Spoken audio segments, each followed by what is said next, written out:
What's going on, Elevation Nation? It is April 2026, and we had on this elevator back in September of 2025 Julia Resnick. Welcome back to Elevation Nation, the psychotherapist of Elevation Nation. And, I know it's only been less than a year. There's a lot to talk about. What's going on, Julia? Well, thank you for having me.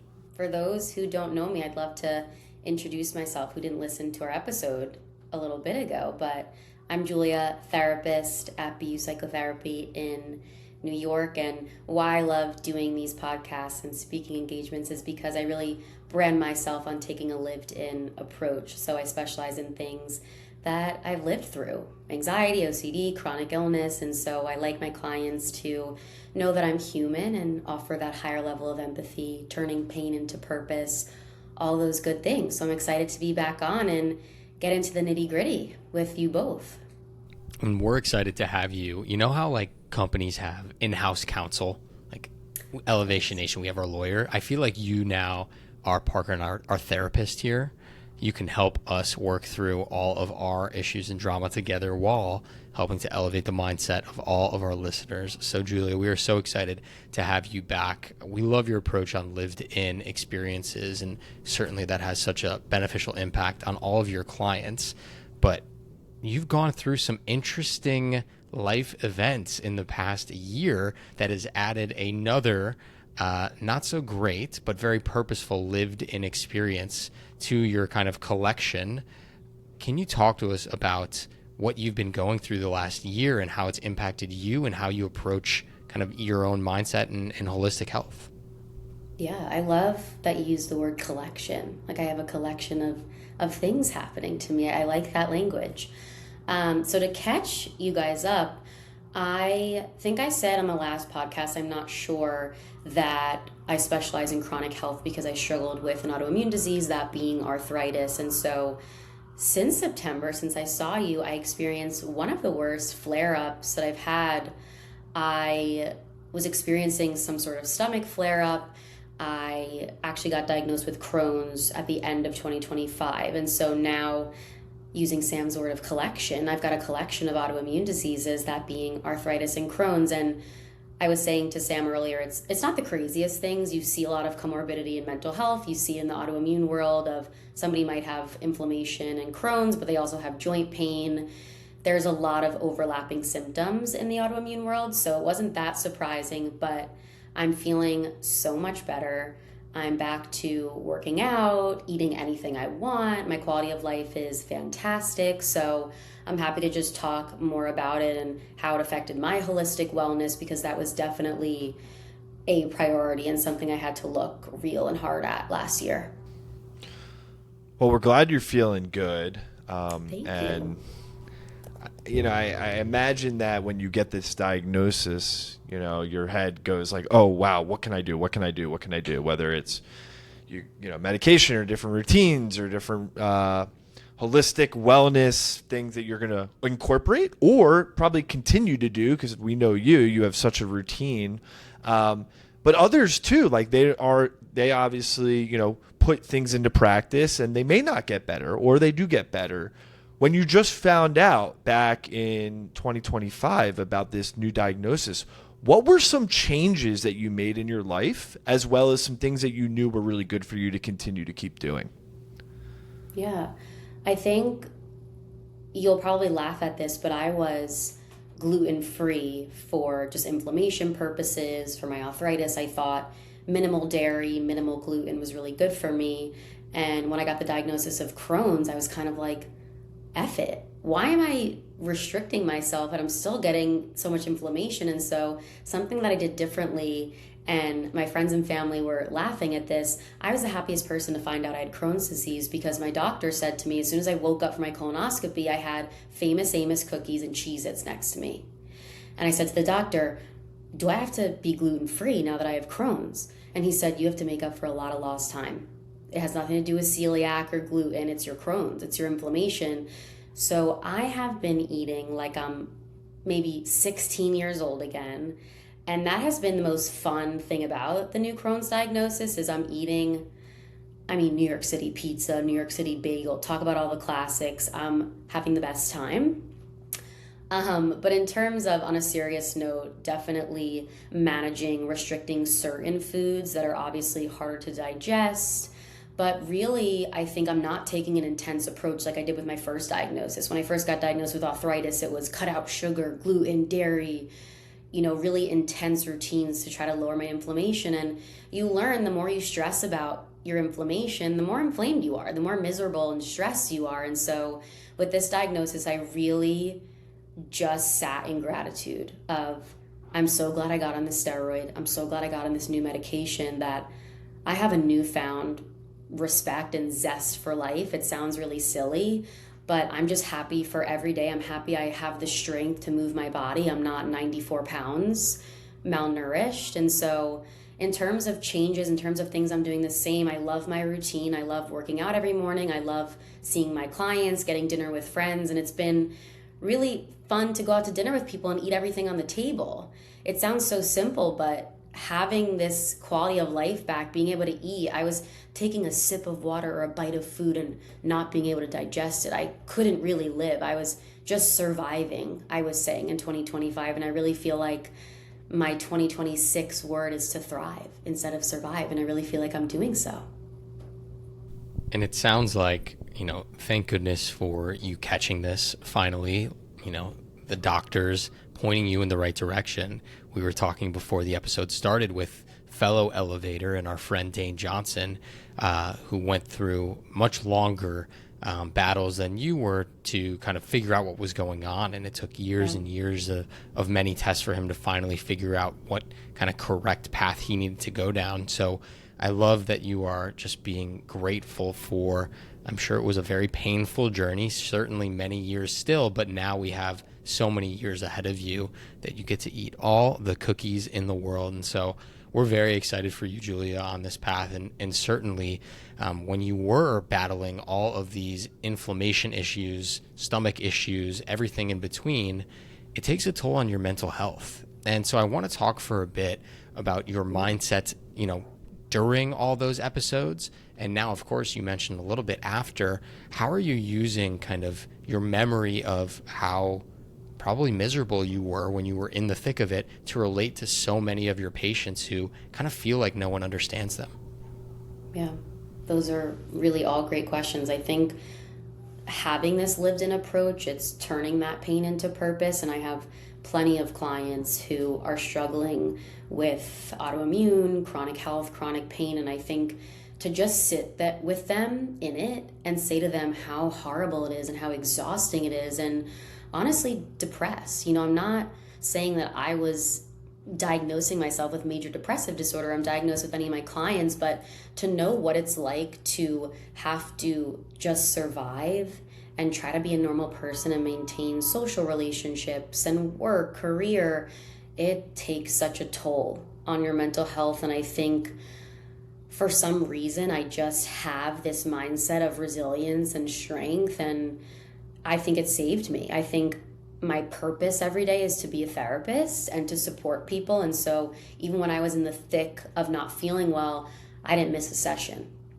I didn't go on a break. I said, my job is to be consistent, and I can do that. And I sat at my desk. Thank God I work from home and I have the privilege of having a flexible enough schedule that I showed up every day for my clients. And I think, again, did I show up 100% as the best therapist I could have every single day?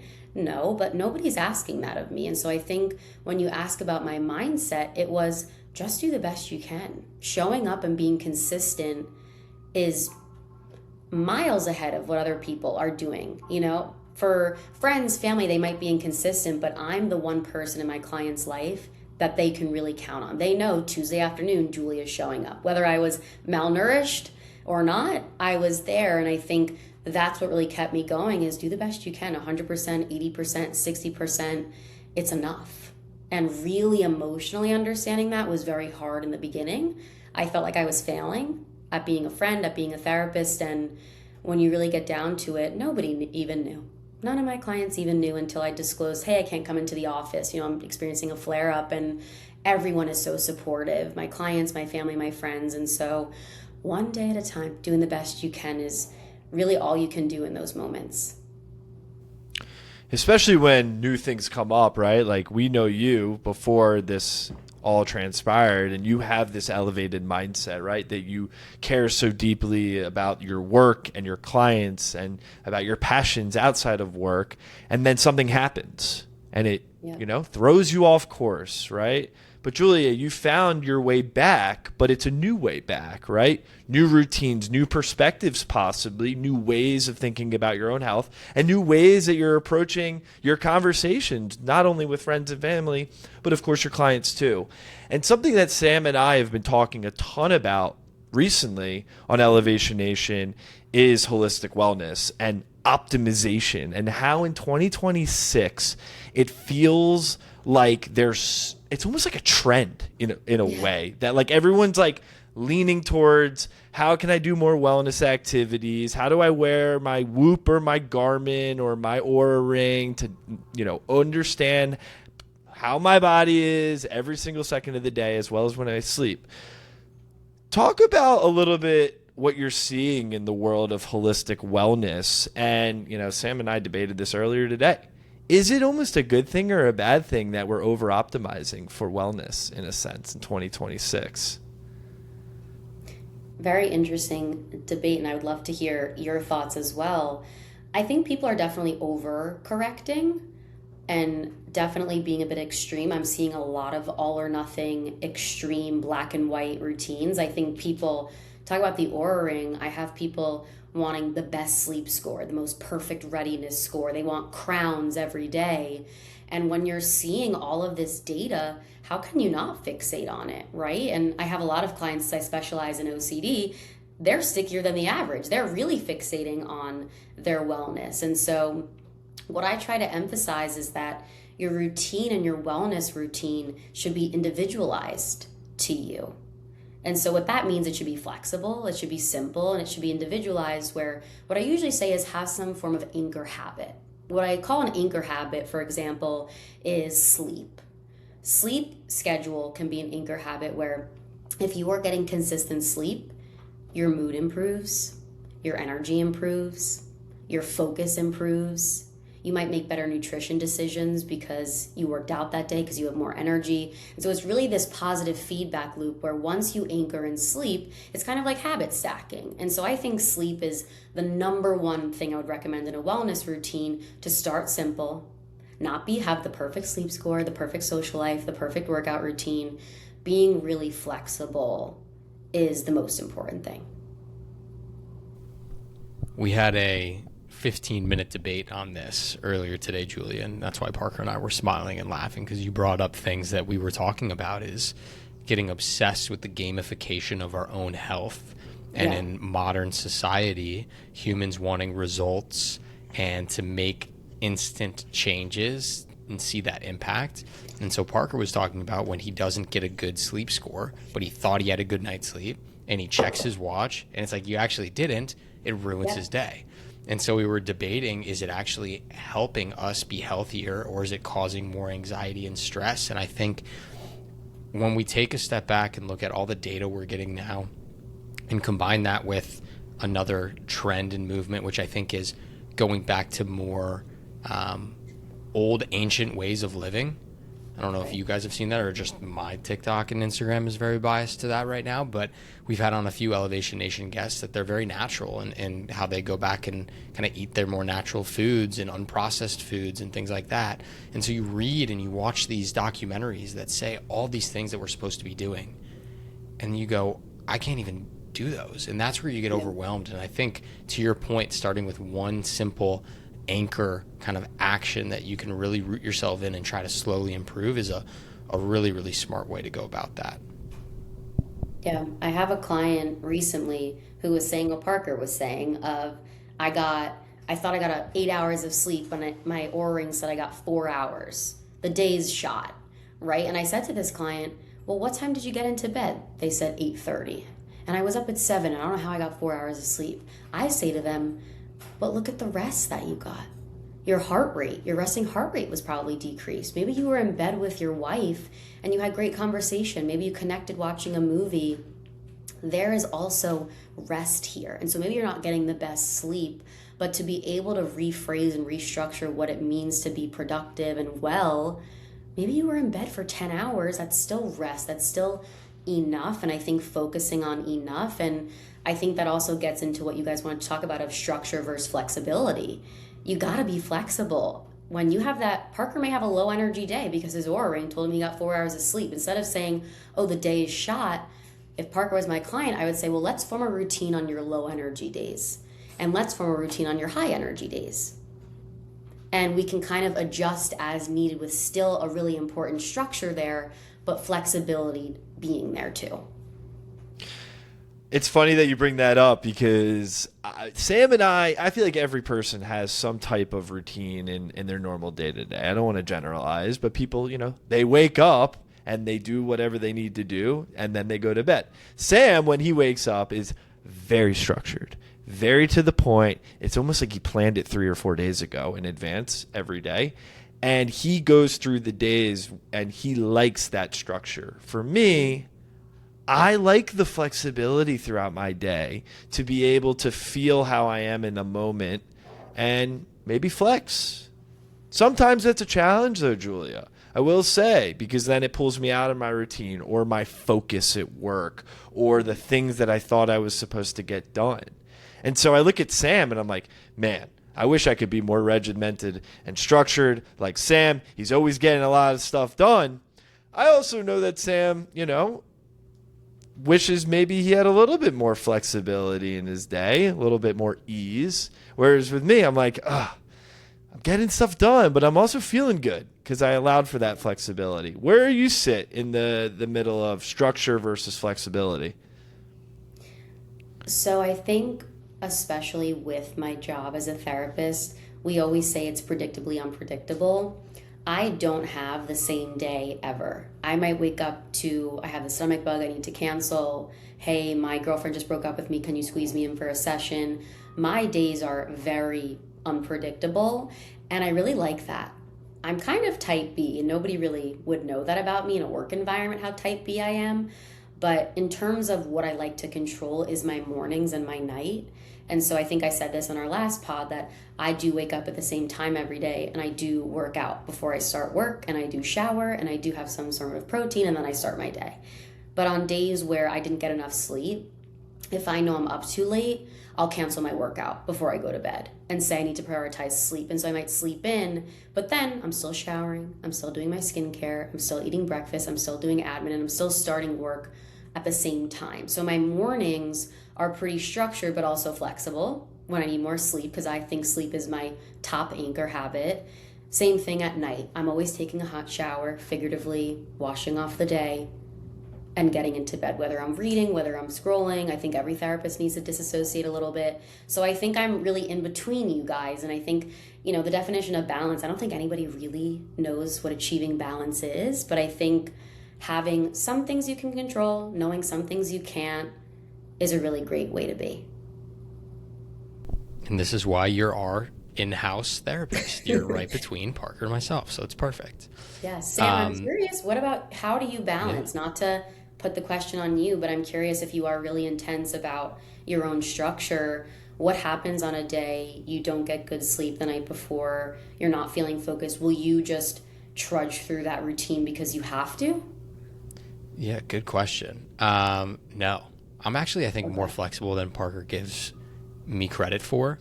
Well, so I just feel like sometimes they're fighting. The men are fighting. The unstructuredness, it does. And then he shows up to Elevation Nation meeting call, and he's like taking out on me, and I'm like, "What's up, Sam? You didn't get your morning routine?"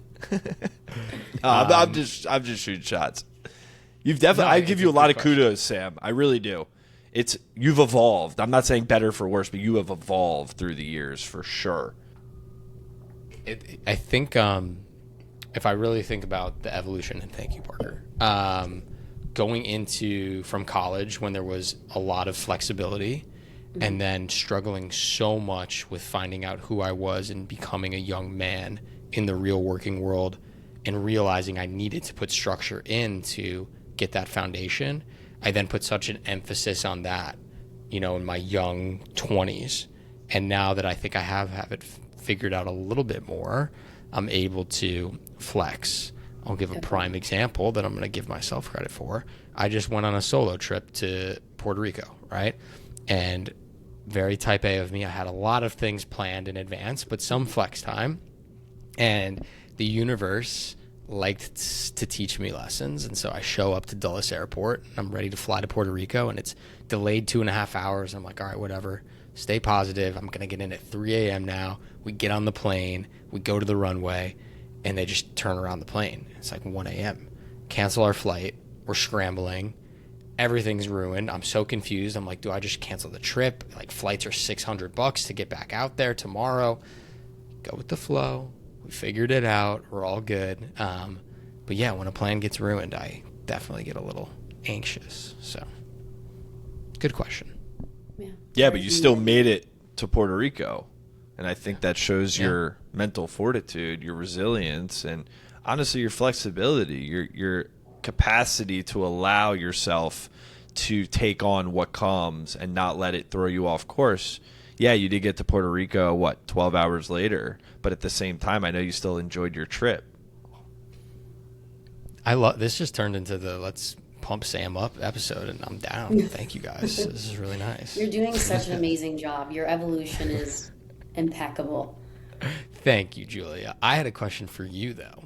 I recently saw a documentary on Netflix that I don't remember the name, so I'll have to text it to you. But it was talking about gut issues, and it followed a few different young people who had different types of gut problems that they were facing, and how the gut is your second brain, and it impacts so much of your emotions and how you feel, and more than I even think people realize. It's not just the food we eat and that's it. So I'm curious, with your experiences with inflammation and gut problems, did this teach you any lessons about how it impacts your mind, and then how you can kind of translate that for both yourself and your clients as well? Definitely. I think the overcorrection on I need to have a healthy gut and only eat whole foods is really harmful. Just like the obsession with all of the information we get on our wellness, it's the same thing when we obsess over what we're eating and having the best, most perfect nutrition. And so I think a large theme of what we're talking about when it comes to wellness is this all or nothing mindset is really harmful. And so I think the best thing that I tell clients, and the best thing that I've adopted, is it's important to eat those Cheez-Its and Famous Amos cookies. It's important when you're with friends to go get some candy and go to the movies, and you're supposed to eat like shit sometimes. Excuse my language. You're supposed to overeat on the holidays. What a privilege that you have holidays with community and that you can overeat and digest all of that food. And so I think having, again, take a shot every time I say flexibility. When you have that flexibility, I think it's very freeing. And I think that's what improves people's mental health, that they can be free. There's nothing rigid. There's no consequence that they eat too much sugar and now they're not going to feel well for days.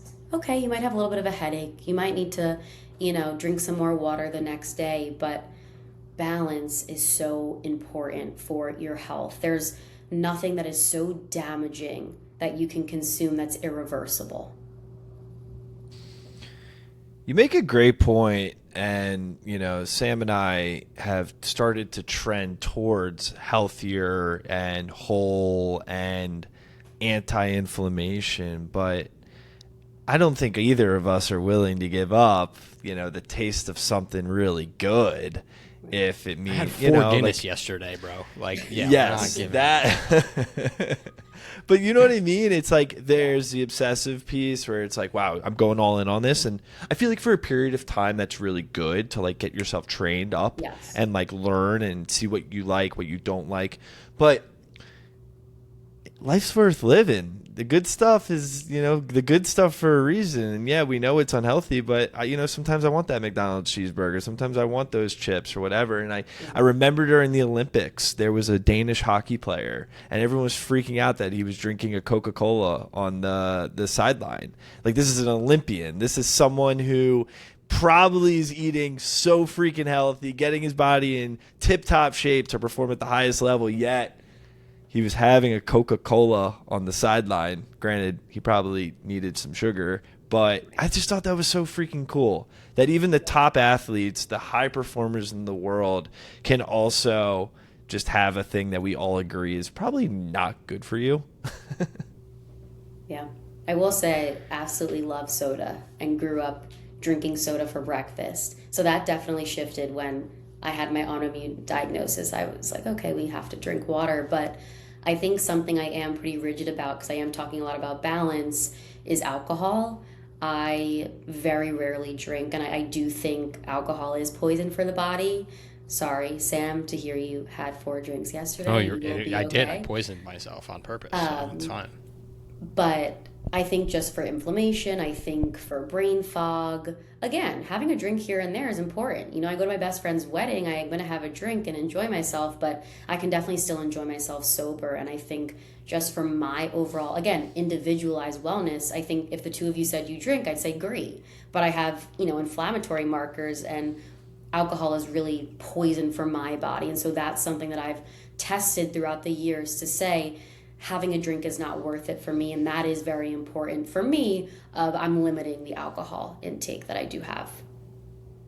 What's fascinating is I feel like we're living in a world right now in 2026, and this is the discussion among friends totally, like people are just drinking less. And is it because we're getting older? Is it because we're getting smarter? Is it because every time I drink, I know my sleep score sucks and I also don't sleep well? Like, it's kind of bizarre. We're going through this trend right now. I mean, I talk with my parents and, you know, even grandparents. Like, it was never even a thought. Like, that's what they did. They, on the weekends or even the weeknight, they had a glass of wine or they went out and they drank. Now I feel like Gen Z millennials are drinking less and less more than ever. And I just am always worried. I am always thinking about, like, are people fixated on the health benefit side, or they just don't like to do it anymore? Yeah, that's a really good question. Where are you both in your journeys? Have you slowed down on drinking? Also, just stage of life that you're in? What do you guys think? Yeah, it's a good point. For me, I mean, I think in terms of alcohol, I'm drinking less during the week. For sure. Barely drink during the week at all. And even going out to dinner, like back in the day, even after college, it's, oh, like glass of wine, beer. And like, I'm totally cool. Whether I'm with my wife, with friends, it's like, no, let's just go and enjoy our meal. It's not even a thought. Also, drinking in New York City is really expensive. So it's saving $1 by even not drinking. And then also, I don't know if you've read Atomic Habits, Julia, but great book on just setting habits. And, you know, things are... He talks about how making things accessible or inaccessible is really good to building habits, or bad to building bad habits. We've just gotten rid of all the alcohol in our apartment and put it in places we can't even see it. And then obviously as a result of that, we're drinking less. We're not even thinking about it. But for me personally, it's really a sleep thing. I know that when I drink, I sleep like shit.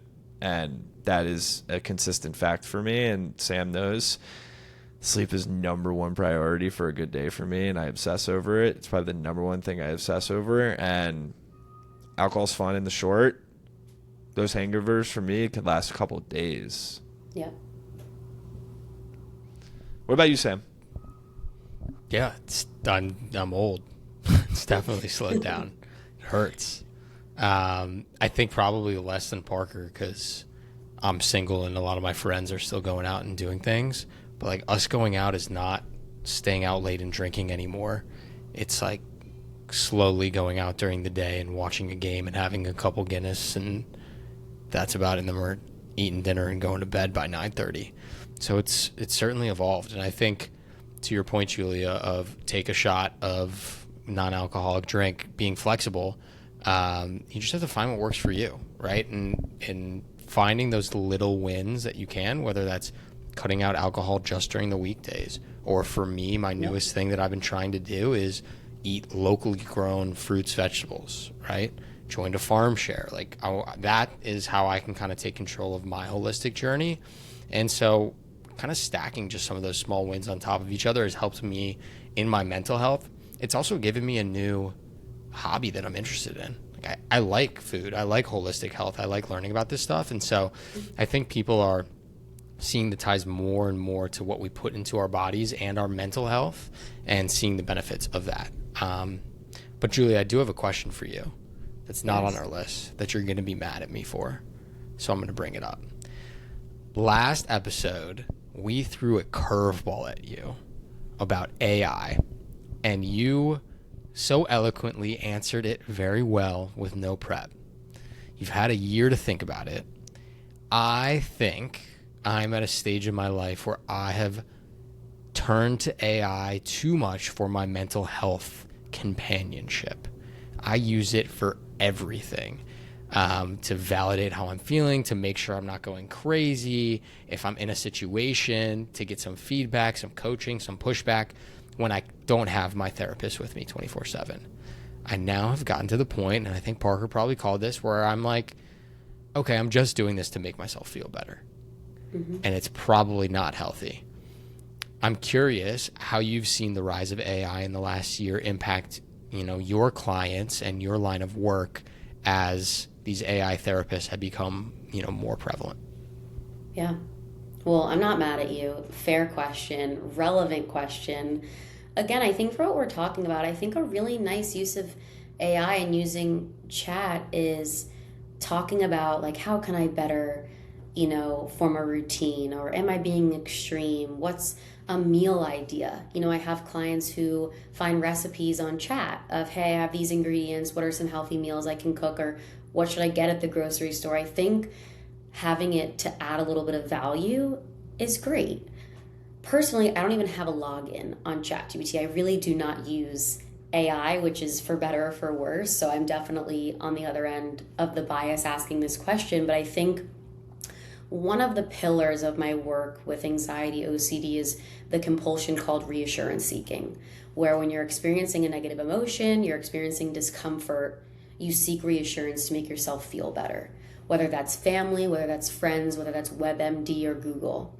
AI has become the next biggest compulsion for my clients, where people call chat, there's a nickname now, they call it chat, where I didn't know that. And I hear my clients saying, yeah, I was asking chat, right? Even just the language around it, how casual it's become, that it's really an important pillar of people's lives. That's where I get worried of what you're describing is reassurance seeking. When you're constantly getting reassurance from AI, a family, a friend, you're really facilitating the cycle of temporarily easing your anxiety, that what you're experiencing is normal, that you're valid, and then the anxiety pops back in. And then you're asking chat again, and it's really this loop of anxiety. And so what we want is for you to be able to tolerate discomfort, where whenever you're going to your chat, I would probably say to you, what if you just sat in that? What if you sat in the discomfort of the negative emotion or the ounce of uncertainty you were feeling, and you self-soothed and you self-regulated? I think people would be a lot more resilient. Talk about that mental fortitude. I think the reassurance people are getting from AI being really dependent on it, I think it's decreasing their mental fortitude. I think it's important to sit in discomfort. And that's why, anybody with OCD is on WebMD, like, am I dying? Because they need that reassurance. But your brain's always going to remind you of that 1% of uncertainty. I love where you're going with this, Julia. And let's think of it in the lens of someone who's trying to be a better performer at work, right? Now that intelligence is on an equal playing field for everyone. Everyone can go and get their answers via Chat GPT or Gemini or Copilot or Claude or whatever it might be. It might tell you the right answer, but it'll never tell you how to actually apply that in the real world. And Sam and I talk about a different AI. We've talked about this before, is authentic intelligence, and why that is going to be differentiators, not just in the business world of what employers are going to be looking for, how you use your EQ skills and your people skills and your communication and be a leader and bring your ideas to life, but to the way you just described it, it's almost, how do you take information and just know it's information? And it gives you it's a tool to give you the agency to then go do something with it. Wow, I have this information. ChatGPT told me that I'm feeling this way. Oh, Parker, you're going to be fine. Consider these 3 things. or saying, you know what, thank you, chat, I still feel like shit, I got to go call my mom and have a good conversation with her. Like, ChatGPT is not going to do that for me, right? It might give me the information, but it's the agency to go do that is becoming so important. And I'm fearful too that a lot of people, especially young people, are just relying fully on the AI to just say, hey, here's the playbook, and just follow it. Whether it's, you know, you want to write a blog, you want to create a video, you have an idea for a business, or, you know, how you write a love letter to your girlfriend. Like, it's a crazy world we're living in. It really is. That's not right. You better never write a love letter to your wife. That is not. I was about to say, Parker, what girlfriend are you talking about, bro? You're married, so you better watch. Well, that's why I said girlfriend, because I don't do that. So I was applying examples for possibly other people in Elevation Nation. Well, Julia, I mean, I think you certainly psychoanalyzed me to a T, and I've even called myself, right? That's why I brought it up and have admitted that this has been something that I've been struggling with as I would get into these negative mindsets of things, going to ChatGPT for reassurance that I'm not messed up has become a very easy habit for me. And the last 6 weeks, I was actually in a nervous system class, like master class, with one of my mentors, Tori Gordon, who will be on the podcast one day, and learning all about some of these ways that I can feel more with my body and not my mind. And when my mind is racing, I go to ChatGPT for reassurance. So you have my word that I'm going to sit with the discomfort, something that someone with mental fortitude should be able to do. And I'm excited to see how I grow from it. So thank you for that nudge. I want to bring us to another topic that I think AI is certainly leading us down, unfortunately, as well as social media, and that's the loneliness epidemic, especially in young men, but I'll say for everybody, that I think young people are feeling lost, alone, isolated as they enter the air quotes real world. Many of us are working from home. We don't interact with many people in person, and we're feeling extremely lonely. And Parker and I have noticed this around many of the young men that we mentor outside of, you know, EY and Elevation Nation, is they don't feel like themselves. They feel like a shell of themselves. Now they feel more lonely. And so I'm curious if you've seen loneliness rise in the last couple of years and how you think people can alleviate that loneliness feeling. Yeah, I think it's a great topic, and I think especially relating it to men is probably resonate with a lot of your audience.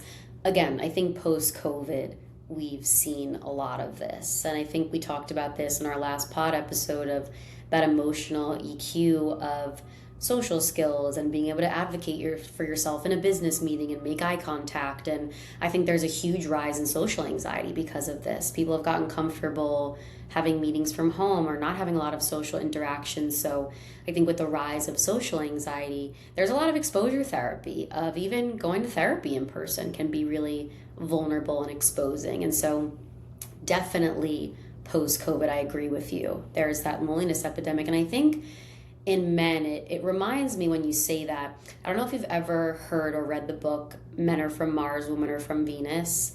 It's an amazing book. I think it was written in the 90s, but it really talks about just the innate behaviors of women versus men, their communication styles. And men go in their cave when there's a problem. Where women, we want to talk, we want to beat a dead horse, you want to talk about something over and over. That's kind of the best point of female friendship, is we could talk about something over and over, we still have something new to say. Where with men, they have a problem, they're not seeking empathy and support instantly. They're going in a cave to say, I should know how to problem solve, I should know how to fix this problem, and I can figure it out. And so because men's innate behavior, and again, this is a generalization, you two or a listener might not be the same, but I think society has said that men need to be problem solvers, they need to be providers, they need to be stable. And so I think that epidemic, this loneliness epidemic, is men realizing, wait, I don't have a lot of close connections. I think on top of this, I think male friendships are dominated in activities.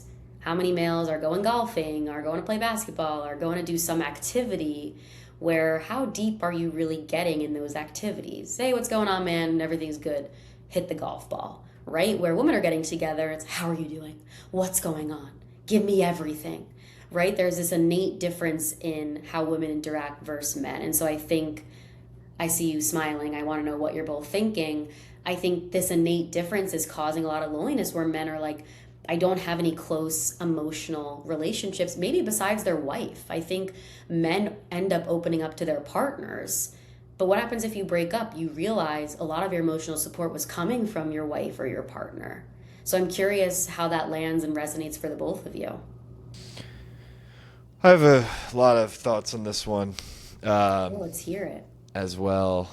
First of all, men can beat a dead horse around football any day of the week. We could talk about football and sports forever. I just want to put that out there. JJ's always like, how are you guys talking about the same thing for like, and it's like, yeah, we're just talking about football. I don't know. Jokes aside. A very good point. Football season, there's a lot to talk about. March Madness, yeah. That's a good point. Jokes aside, though, we had another elevator join us a couple weeks ago, and she brought up a term called parasocial relationships, and it really got me intrigued, and we had a great conversation about it. And I didn't even know or think about what a parasocial relationship is, but it's basically a one-sided relationship. And way we had this conversation was that people with the phone today are engaging in more parasocial relationships than ever before. And it's simply because of the advent of social media, where celebrities and influencers have gotten so good and understanding how to connect with a broader audience that you almost feel as if that you're friends with them, but they have no idea who you are. You only know who they are. And what's happening is that because of the authentic videos that you're coming across, or they seem authentic, you're creating a relationship and a bond with someone you don't know. And as a result of that, it's almost like you care more sometimes about what's going on in that person's life than other people that you know in your life, because maybe that person you're following is doing the things that you want to do or you like to do with your friends. And what's happening is that, and this is what I've just felt it, and the data also backs it up, is that people are just reverting to these parasocial relationships instead, because they're more gratifying. They're more satisfying. They feed that dopamine a little bit differently when you want it, opposed to, hey, Sam, you want to go and meet at the park? I got to go and walk to the park. Sam's got to hop on a train here. It's like it's a full thing to be able to do, opposed to just saying, hey, I'm going to pull out my phone and I'm going to look, at my influencer who talks about walking in the park. Right. So, Julia, I'm curious what your thoughts on parasocial relationships are. Yeah, that's a really good point. I think, again, I just hear from what you just said a lack of vulnerability. It's easier to get on TikTok and social media and distract yourself and think about and care about someone who doesn't really know you. But again, that person might feel really connected to that influencer. I think in some situations it can be beneficial that they see themselves in an influencer. They think it's authentic, but what I hear is there isn't this effort for a vulnerable, mutually beneficial relationship. But I wonder what it would be like if you called Sam and said, let's go to the park. Maybe you'd actually have to talk about what's going on with you. Somebody would actually ask you about if you're okay, what you're dealing with. Where when you're on TikTok, nobody's asking you anything. And I think there's some sort of safety there that people really like. And so not only is it parasocial and it's only one-sided, I think it's a really large escape for people that is also causing this loneliness epidemic of why have to expose yourself, be vulnerable, talk to people if you can just disassociate and scroll. And we certainly believe at Elevation Nation, we hope at least, that we play one small part in showing that vulnerability amongst men is not only okay, but it's cool. One of the things Parker and I, maybe now we can't because we're old, but when we first started Elevation Nation, we used to say, like, these are frat guys getting deep. And we wanted that to be the face of kind of what we were building at Elevation Nation, because for so long we were told that that wasn't okay. and that wasn't cool. And amongst our friends, that didn't fit us. We loved to talk deep. We loved to think about life. We liked to get meta and vulnerable. And we realized that I think a lot of young guys out there were missing that and wanted that and just didn't have the proper outlets. And so it's something we've certainly focused on at Elevation Nation with the podcast, and something we are trying to build with our next company and our next venture, because we think there's such a need amongst young men who are ambitious and trying to get the most out of life.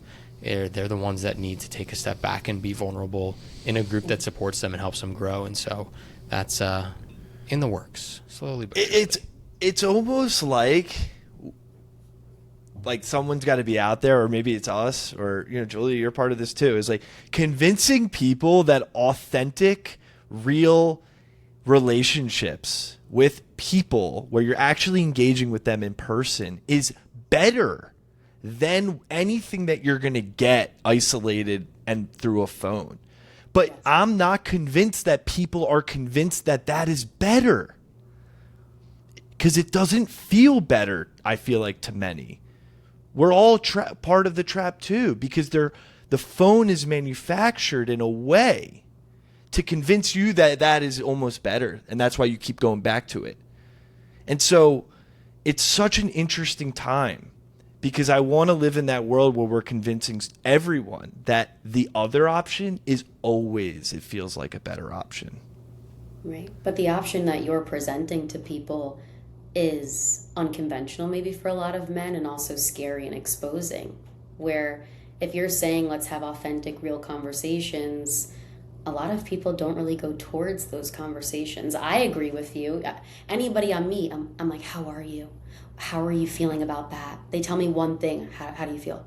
It's my go-to question. It's a problem when I'm in social situations that I'm asking everyone how they're feeling, but that's how I feel connected to people. And I don't think everybody's like that, but I want to know how someone's doing so I can feel connected to them. When I know somebody's struggling or they tell me something personal, that's how I form connections, not just what's going on, how's work, how's this. And so I think what you guys are doing sounds wonderful. And I think starting slow is probably the best opportunity. Not get off your phone and have all these vulnerable conversations. Maybe it's a little bit of both, of how can the people that you're mentoring ease into conversational intimacy without feeling like they need to divulge all their secrets and become too vulnerable. What does the middle look like? What does a first step look like of being more authentic? I think you giving examples of that and helping people inch their way into authenticity would be a really good idea. So well said. And you certainly picked the right line of work for the question that makes you feel connected to people. So well done on that. Julia, I want to move us to how Parker and I feel connected with our guests, and that's through our rapid fire questions. We have a couple quick hitting questions to ask you again this time, so I will start us off. You mentioned you're a soda girly. What is your soda of choice? Root beer. I need a brand. Let's get specific here. Yeah, there's some different root beer brands out there. And you're allowed to say like Costco. You know what? I don't know what root beer brand I'm thinking of, but when I go to the movies and I'm getting a gigantic cup of soda, I'm clicking root beer. Okay. Well, if it's Coca-Cola brand, I think it is Barks. Is that it, Sam? Barks? I think you're right. See, we grew up in the Midwest on the little bulldog. I think it was called Mug. A-W? Oh, yeah, Mug. The little bulldog guy. The bulldog or the AW? I'm looking it up now. I'm not really particular. I think any root beer is wonderful. It's a good choice. It's kind of funny that we don't associate a single brand with like root beer, but like we have Coke, right. Like Sprite. But root beer, to your point, it's like kind of, there's a lot of different options out there. You got to go find what's right for you. Yeah. Like Julia. You got the chicken fingers. Oh, that's another one. Yeah, I just thought about that. Okay, so I got a question. I mean, we're going to stay on this line of food because now your world has opened up, your non-gluten-free world. So what is the food that you're loving these days? And also, like, what's a food that you thought you would love more and you're just like, about? Those are great questions. Maybe the best questions you've asked all night. Something I'm absolutely loving is pizza. Gluten-free pizza does not compare to a slice of regular pizza. Even just the loaf of bread on the table they give you with some butter, that's all I'm asking for to be able to eat. So I feel like any carb is so amazing. What's something that hasn't lived up to my expectations? I don't know. I feel like the world has opened up for me and I am not here to complain. I am just so happy to eat whatever I feel like eating that I don't want to put that negativity out there. I'm just happy to eat and digest and be healthy. That's a very positive, good answer. We love it. All right, Julia, you know you're experienced how we end every Elevation Nation episode. And so we have to ask you to share with Elevation Nation and with all of us. You've given us so much wisdom today. We appreciate you opening up. But we want to ask you again, what is your mental motto? I would say, based on everything that has happened over the last year, my mental motto recently is I have enough for this moment. Not thinking about what I don't have, the ways that I don't feel well, saying that I have enough for this moment, connecting to gratitude has been amazing to get me through these last couple months. It's a beautiful mindset. It's a beautiful motto. We are so infinitely proud and grateful of you for, again, like I said, I mean, it's unpaid, but I think you're stuck in this role now as our honorary psychotherapist. And so we love it. You're right in the middle between both of us. We want to, make sure we shout out. You do have a panel for Mental Health Awareness Month coming up. Do you want to give some details on that? Yes, I would love to. So the location is Arrive Wellness in New York City. I think it's on West 29th Street. It's going to be on May 14th. It's a Thursday night from 6:30 to 8:30. I'm having some really cool guests, and it's going to be for Mental Health Awareness Month. We'll have some snacks, some sponsors, and we're just going to have a really authentic, vulnerable conversation led by me. So it should be really fun because I'm going to ask all of the hard-hitting, vulnerable, personal questions. So my panelists, they should be scared, but it's going to be such a fun night, and I hope you guys can come. And if you can put the link in the bio of this podcast or something for people to sign up, that would be amazing.